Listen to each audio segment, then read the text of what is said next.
இன்னைக்கு மார்னிங் கிச்சனுக்குள்ள வரும்போது என்னை நினைச்சே மனசுக்குள்ள ஒரு சிரிப்பு தான். என்னன்னா இன்னைக்கு செய்ய போற குழம்பு அப்படி என்ன ஸ்பெஷலான குழம்பு தெரியுமா? கொள்ளு பருப்பு சட்னி. இந்த கொள்ளு பருப்பு சட்னியில அப்படி என்ன சிரிப்பு இருக்க போகுது அப்படின்னு நினைச்சீங்கன்னா, நான் முதலில் என் சமையல் அத்தியாயத்தை ஆரம்பிச்சது இந்த கொள்ளு பருப்பு சட்னியில தான். அப்ப நான் கரெக்டா ஒரு 8th or 9th படிச்சுட்டு இருந்திருப்பேன். அம்மா ஒர்க் போயிட்டாங்க. சரி அவங்க வர்றதுக்குள்ள நம்ம இதை சமைச்சு வைப்போம் அப்படின்னு சொல்லிட்டு அம்மா ஒரு பாக்ஸ்ல 1/2 கிலோ கொள்ளு அளவுக்கு இருக்கும்னு நினைக்கிறேன் போட்டு வச்சிருந்தாங்க. அது எடுத்து பார்க்கும்போது கையில எடுத்து பார்க்கும்போது கொஞ்சமா இருந்துச்சா, இது எப்படி பார்த்தோம்னு சொல்லிட்டு அந்த டப்பால இருந்த கொள்ளை ஃபுல்லா கொட்டி நல்லா வேக வச்சு எப்படி இருந்தாலும் ஒரு 3 மணி நேரம் வந்திருக்கும்னு நினைக்கிறேன். வேக வச்சு கல்லுல போட்டு ஆட்டினா என்னால ஆட்டவே முடியல. ஏன்னா எனக்கு ஸ்ட்ரென்த் பத்தலன்னு இல்லை, அந்த அளவுக்கு கல்லுலயே பிடிக்காத அளவுக்கு அது வெந்து நிறைய வந்துருச்சு. நான் அரைச்சு வச்சது மட்டும் ஒரு பெரிய பாத்திரத்துல 1/2 பாத்திரம் இருக்கும், அந்த அளவுக்கு இருந்தது. எங்க அம்மா வந்து பார்த்துட்டு சர்ப்ரைஸ் ஆவாங்கன்னு பார்த்தா ஷாக் ஆயிட்டாங்க.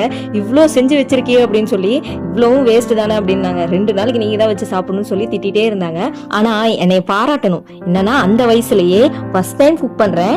என்னோட குக்கிங் கான்ஃபிடன்ஸ் எந்த அளவுக்கு இருந்ததுன்னா, இந்த தக்காளி தொக்கு அந்த மாதிரி சின்ன சின்னதா செய்யாம எடுத்த உடனே நம்ம அம்மாங்களுக்கே சம்டைம்ஸ் கொஞ்சம் டஃபா இருக்கக்கூடிய இந்த கொள்ளு சட்னியை நான் செலக்ட் பண்ணிருப்பேன். ஏன்னா எனக்கு கொள்ளு சட்னி ரொம்ப பிடிக்கும். சரி செஞ்சு பாத்துருவோம் அப்படின்னு சொல்லிட்டு தான் செஞ்சேன். அப்படி சம்பவம் ஆயிடுச்சு. ஆனா டேஸ்ட் எப்படி இருந்தது அப்படிங்கறதெல்லாம் எனக்கு மறந்து போயிருச்சு. இது மட்டும் ஞாபகம் இருக்கு, அப்படியே நிறைய செஞ்சு வச்சேன் அப்படிங்கறது மட்டும். இப்படிதான் என்னோட சமையல் ஜர்னி ஸ்டார்ட் ஆச்சு. நான் ஒவ்வொரு டைம் இந்த கொள்ளு சட்னி செய்யும் போது எனக்கு அந்த ஞாபகம் வந்துட்டு போகும். இந்த திட்டு வாங்கினதும், அந்த செக்குல போட்டு ஆட்ட முடியாம ஆட்டிட்டு உட்கார்ந்து இருந்ததும். இன்னைக்கு கொள்ளு பருப்பு சட்னி, அது கூட கீரை செய்யலாம்னு சொல்லிட்டு ரெடி பண்ணிட்டு இருந்தேன். முருங்கைக்கீரை இருந்ததா. இந்த முருங்கைக்கீரையை நிஜமா இந்த எல்கேஜி யூகேஜி போற குழந்தைங்களோட அம்மாங்க கூட இவ்வளவு கஷ்டப்படுவாங்களான்னு தெரியல. சாப்பர்ல போட்டு கட் பண்ணி அப்படி செஞ்சுட்டு இருக்கேன். முழுசா போட்டு செஞ்சா கீரையை சாப்பிடவே மாட்டேங்கிறாங்க. இன்னைக்கு இப்படி செஞ்சு பாப்போம்னு சொல்லி தான் ட்ரை பண்ணிருக்கேன். எப்படி இருக்கும்னு தெரியல. சாப்பிட்றதுக்கு எல்லாமே எடுத்து வச்சு சமையல் எல்லாம் முடிச்சுட்டேன். ஹஸ்பண்ட் இன்னுமே வரல, கொஞ்சம் லேட் ஆகும்னு சொன்னாங்க. சரின்னு சொல்லிட்டு கொஞ்சமா அம்மா அவங்களுக்கு போட்டு போலான்னு ஒரு சின்ன கப்ல சட்னியும் அது கூட முருங்கைக்கீரை பொரியலும் போட்டு அங்க போனேன். போய் வச்சுட்டு பார்த்தா அம்மா புதுசா செடியெல்லாம் வாங்கியிருக்கேன்னு சொல்லி பார்த்துட்டு இருந்தாங்க. அதை பார்க்கலான்னு போனா இந்த பையன் நம்மளை விட மாட்டேங்கிறான், பக்கத்துல வான்னு சொல்லிட்டு ஒரே கொஞ்சல்ஸ் தான். இன்னைக்கு தான் ஏறி பாருங்க எந்த அளவுக்கு இது பண்றான்னு சொல்லிட்டு. எங்க வீட்டோட செல்ல பிள்ளை ரோசி இதுதான். அப்புறம் ஹஸ்பண்ட் வந்துட்டு குளிச்சு ஃப்ரெஷ் அப் ஆயிட்டாங்க.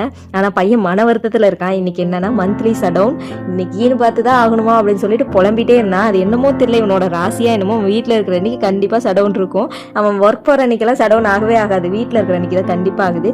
பயவுள்ள அந்த டென்ஷன்லயே கொஞ்ச நேரம் சுத்திட்டே இருந்தான். சாப்பிட்றதுக்கு 10:30 மேல ஆயிடுச்சு. பாட்டி வந்து சுண்டக்காய் குழம்பு வச்சிருந்தேன்னு சொல்லிட்டு கொண்டு வந்து கொடுத்துருந்தாங்க. பாட்டினா என்னோட பாட்டி கொண்டு வந்து கொடுத்துருந்தாங்க. இன்னைக்கு அந்த சட்னி கீரை எல்லாம் வச்சு நல்லா சூப்பரா பிரேக்ஃபாஸ்ட் சாப்பிட்டாச்சு. சட்னியும் நல்லா இருந்தது, கீரையும் நல்லா சூப்பரா இருந்தது. மனவர்த்தத்திலே இருந்து என்ன பண்றதுன்னு சொல்லிட்டு போன்ல சார்ஜ் இருந்துச்சு, அதனால ட்ரைபேட்ல போனை வச்சு ஒரு படத்தையும் போட்டு விட்டு பார்த்துக்கிட்டே அப்படியே பிரேக்ஃபாஸ்ட்டை சாப்பிட்டு முடிச்சாச்சு. இன்னைக்கு வந்து நான் எடுத்த முயற்சி வீண் போகவே இல்லை. ஏன்னா கீரை ஃபுல்லா காலி ஆயிடுச்சு, பாத்திரமே அப்படியே சூப்பரா கிளீன் ஆயிடுச்சு. சட்னி கூட கொஞ்சமா மீதி இருக்கு, கீரை காலி. அந்த அளவுக்கு ஹாப்பி ஆயிடுச்சு. இனிமேட்டு இப்படிதான் பண்ணும். இதோட நம்ம vlog பிடிச்சிச்சு, நம்ம சேனல் பிடிச்சவங்க மறக்காம சப்ஸ்கிரைப் பண்ணிக்கோங்க. இன்னொரு வீடியோல பார்க்கலாம். Tata bye.